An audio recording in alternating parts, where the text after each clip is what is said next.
If you have a habit of ghosting your friends without having a conversation with them first, you are the problem. Hi lovelies, welcome back. Today's video was inspired by a lady I saw on Instagram. She asked a question. I came to realize that the reason why most of my friendships, especially female friendships, ended is because I'm not a confrontational person. I'm the type of person that when you provoke me, I will not tell you, I will not address it. I keep quiet and I just give you distance. Yes, the reason why I do this is because I believe people know what they're doing. But on the second thought, I feel like, maybe if I have confronted this person, maybe there will be a resolution, or maybe there's a misunderstanding that we need to talk about and address. But I just realized I'm not the type of person that actually like addressing things. I'm just the type of person that believe that whatever you don't want me to do to you, please don't do to me. And I also don't like when people act weird around me. And this is the reason why distance is what killed most of my friendship. Not because we had a big fight. I have never fallen out with somebody because we had a big fight or I did something very bad to them. It's because distance, silence, and unresolved conflicts that would have been addressed if we have confronted each other. So do you think that it is better to address a situation with a friend or to keep quiet because people know what they do? What is your best approach when it comes to friendship? If you have a habit of ghosting your friends without having a conversation with them first, I'm sorry, I know you don't want to hear this, but you are the problem. You didn't end the friendship, you just stopped talking to them, stopped responding to their messages, stopped engaging with them, simply because you feel like they've done something wrong to you and they should know they've done something wrong to you. Maybe sometimes you just tell yourself what we always say these days, everybody knows what they are doing and you are protecting your peace. Are you really protecting your peace, or are you avoiding accountability? Because they can actually look alike. Today we are talking about ghosting your friends, about silent treatment in friendship, and why, in my opinion, it's a form of immaturity, emotional abuse, and a toxic trait. Now let me set this straight. There's a difference between toxic behavior and someone not just being the right fit for you anymore. Here's why we do it. Conflicts often feel heavy and scary and all of these things, so we try to avoid it. Ghosting also feels easier because you don't have to sit through that discomfort of a difficult conversation, like saying, something feels off between us, or I think this is something you did that I do not like, or this is something that you are doing that is making me feel a certain way. We often feel like the best way to handle certain situations is ghosting. And that's because we're all forming hard girl, hard guy, things people do these days, trying to form all those things. Because when you ghost, you don't have to risk being vulnerable. You also don't have to risk getting a reaction that you were not anticipating. Oftentimes, it leaves one party or even both parties, that's the funny thing, it leaves even both parties confused and asking what's wrong? Let's be honest, real maturity in friendships is being able to say, look girl or guy or whatever you call yourselves, I noticed there's a kind of awkwardness between us, or even saying things like, things are quite tense between us right now. I think we need some space to figure things out. This is much more honorable than just disappearing, than just going quiet.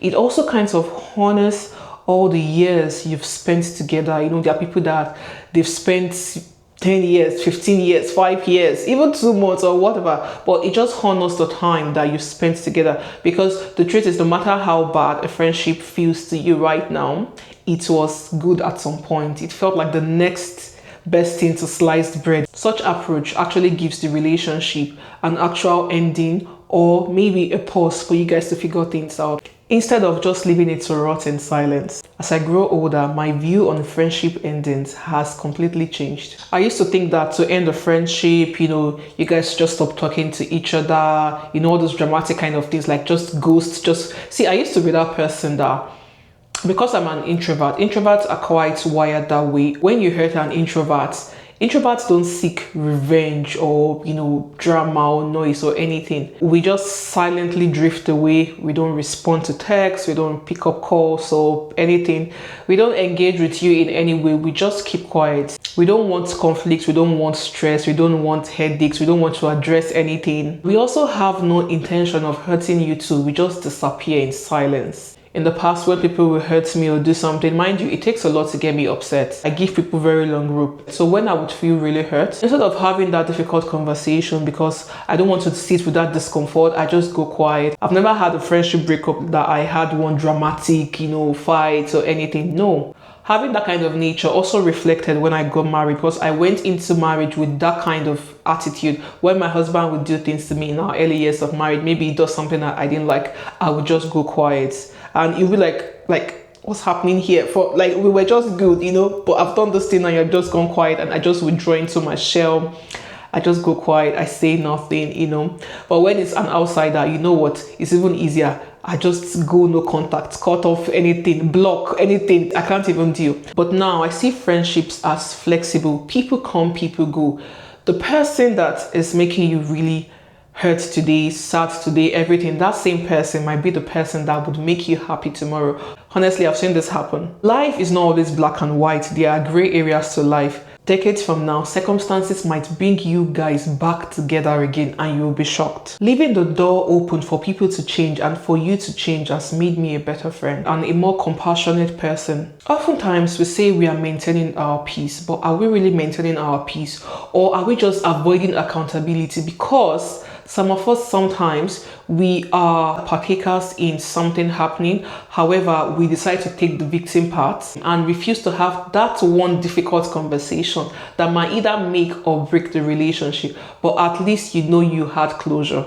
And I understand that it takes courage to say, oh, hey, I think there's something going on. I think maybe we need to take some time off. I think we need to address this issue. This is something that you're doing. Can you please change it? Or this is not just working. I know it's difficult to have that conversation. The conversation might be awkward, but it gives both people the dignity of knowing where they really stand. Not every friendship breakup needs to be like dramatic, loud. Sometimes just have a conversation. See, I feel like our friendship is not working anymore. I feel like this, I feel like that.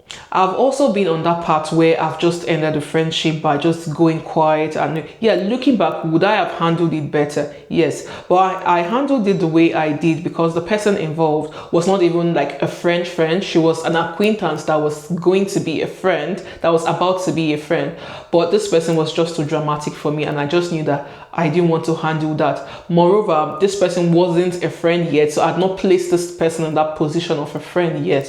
However, when it has to do with a friend, I would hold space. I might sit with my feelings for some time that, I'm upset with now, but I wouldn't immediately write off the friendship and say, because of this or because of that. Because we often say people know what they are doing, but what if they don't? What if they do, but it's not the way we are seeing it? Because one thing I've come to understand is that there are nuances to all these things. It's not always the way they seem. So before you go, aura for aura, or all these toxic, petty, childish things we do these days, aura for aura, all these things, make sure you ask yourself, are you being emotionally immature?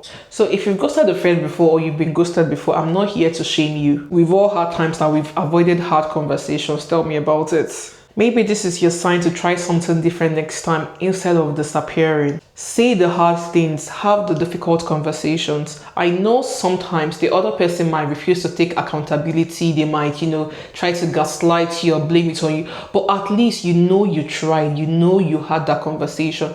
The response, like I always say, when you have a difficult conversation with a friend, the kind of response you get from them would determine if this is a friendship worth working for or worth keeping or worth trying to repair, or a friendship to let go. But at least you've had that conversation. So instead of dropping a friend silently, give the friendship the respect of a honest conversation. If you're seeing where you could have done better right now, if it's not too late, you can reach out to that friend and try to see if you can still work things out, because honestly, we were not meant to do life alone. All this hard girl that we are seeing. See, I have a video it's a very juicy video that you all need to see. We can't keep doing this way. There's a prediction that I made that many people of this generation will spend their old age alone and lonely because of all this toxic, childish, immature behavior that we are normalizing these days. This aura for aura, this for that, buzz, all these things. I need you to know that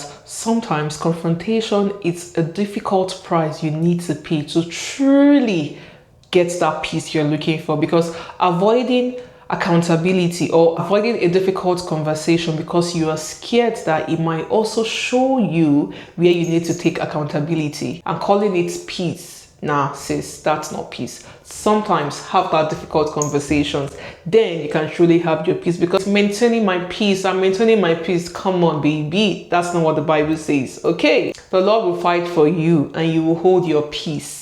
Part of the Lord fighting for you and you holding your peace is being a transparent person. And if you decide that your ego is too big, that you do not want to have the difficult conversation, one thing you should not do is to go about, say, finger pointing, slandering someone's character, just ruining someone's image, doing a smear campaign. Sis, no, don't do that. That's a very trashy behavior. If you've gained one or two from this video, make sure you drop a comment, you like, you share with somebody, and you subscribe if you've not subscribed. Connect with me on my other social media platforms at The Mommy Shack.